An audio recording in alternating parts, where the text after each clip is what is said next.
sure. Do you view Roe as having super precedent? Well, Senator, a super precedent is in numbers, 44. It has been reaffirmed many times. I can say that. Yes. Yes, dozens. With me now, Communications Director for the Susan B. Anthony List, Mallory Quigley. Mallory, good to see you. Good to see you too, Liz. Thanks so much. All right, Mallory, let's dive right into this. What the heck is super precedent? It is completely made up. There's no such thing. The idea that there could be a precedent so certain that it could never be reversed is absurd. I mean, even the Constitution, for good reason, can be changed through the amendment process. So I think it just goes to show, how deeply ingrained Senator Feinstein's support for abortion is, that she wants to try and get this judicial nominee to say that it would, Roe versus Wade would never be reversed. And certainly the court has reversed itself plenty of times when there is a good reason to. And with Roe, reasons abound. Right, and I think you make a really good point here, too. And I guess I commend Judge Gorsuch for being so polite in the face of that question. He stuttered a little bit at the beginning, and I thought, well, he's thinking what we're all thinking, and that was, what the heck is super precedent? Senator Feinstein was talking about the fact that there's been 14 Supreme Court cases and 39 other court decisions that have upheld Roe v. Wade here. But if I'm not mistaken, it's not impossible to overturn Supreme Court decisions when they're not constitutionally sound. Mallory, how does that process work?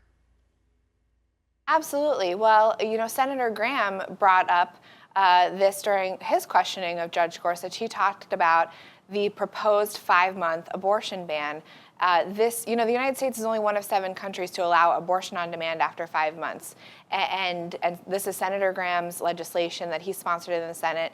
And he said, look, if this comes to your court, how are you going to rule? The legislation does challenge a major premise of Roe versus Wade by bringing forth information that wasn't available at the time, that the unborn feel pain during abortion, that they're provided with anesthesia when they're operated on. So there's new evidence here that could be brought to the Supreme Court if indeed the law passes and is challenged. So the court reverses itself all the time when they believe, considering new facts, new evidence, that they should. Right, and let me just, and maybe this is elementary here, but let me just dive into exactly what Roe v. Wade is based on here, because the argument, I guess, is not a matter of science. In Roe v. Wade, they almost admit, or justices, at least in the unofficial, not in the official ruling, I should say that we don't know when life begins, but because we don't know, we're going to go ahead and say, that abortion is legal here. Is Roe v. Wade constitutionally sound, setting science aside? It's completely unsound. There is no right in the Constitution to abortion. And you're exactly right. The justices basically said, they punted on the issue. They said, we don't know when life begins, and we're not going to decide it here. But there's no right to abortion in the Constitution. There is rather a right of the state to defend its citizens, to ensure their right to life. And we would argue that includes citizens born and unborn.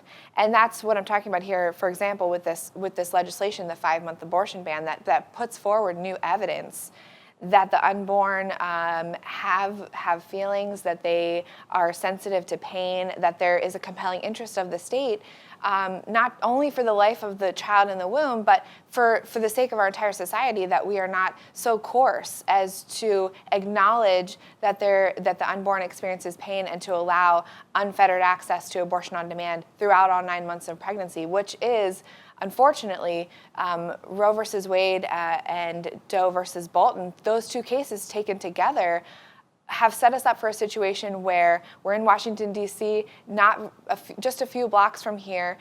There is a late-term abortionist that will do abortion all the way up until the 9th month.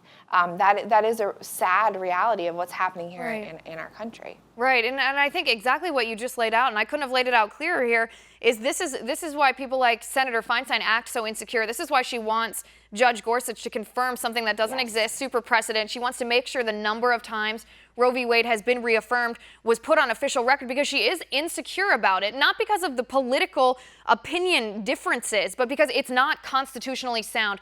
And when a ruling is not constitutionally sound, it is the responsibility of the justices when such a case comes up again to re-examine it and review it, because at the end of the day, the Constitution is the supreme law of the land, not the Supreme Court's rulings on it. And I mean, just looking at the 14th Amendment, that no state shall deprive any person, any U.S. person, the right to life, liberty, or property without due process of law. I mean, it's a clear violation for anyone who has any elementary knowledge of the Constitution here. And it seems to me, and this is pivoting, I guess, from the legal aspect to the political aspect, but it seems to me that it's just because, it just seems at least, Senator Feinstein's priority is abortion. Exactly. That is her priority. And it's also in her interest to throw around words like this that have no meaning. You know, unfortunately, a lot of people in the United States don't even understand what Roe versus Wade really means and the legal situation that it has set up to have the attending abortionist be the one to decide whether or not that we can have an exception here for the life or the health of the mother. So it's in her interest to have news coverage where she's talking about Roe versus Wade being super precedent, making this up for the American public, hoping that it's gonna continue to in the minds of many Americans affirm that Roe is the law of the land, when in fact they don't truly know all of its implications. Right. So I think that to what you said earlier about how Judge Gorsuch handled it very well. Yes, it is precedent, but that doesn't mean it can't be overturned. Right, and I'll say just a little bit more bluntly than you did right then. I think Senator Feinstein is just pandering to her base. That's what her base wants to hear. She wants their votes, so she says what they want to hear. Mallory, thank you so much for being here on the show today. It was great to talk to you.